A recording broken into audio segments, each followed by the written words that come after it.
How to use Clarity Capital app properly. Beginner mistakes that cost you. Clarity Capital is built to simplify your investment management, but most beginners underestimate what it can do.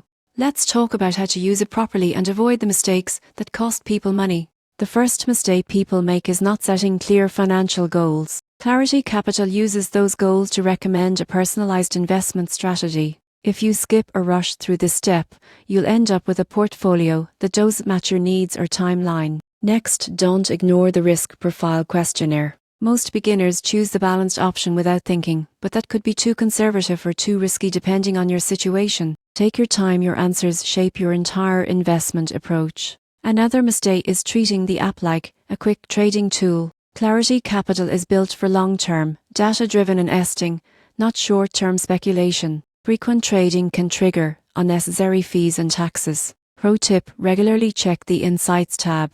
It shows your portfolio's diversification, performance, and sector exposure. Many users overlook this and miss red flags like overconcentration in one region or asset class. And here's the surprising truth: investing success isn't about timing the market, it's about time in the market. So take advantage of Clarity Capital's automation, set clear goals, and stay patient. When used properly, the app helps you build wealth strategically, not emotionally.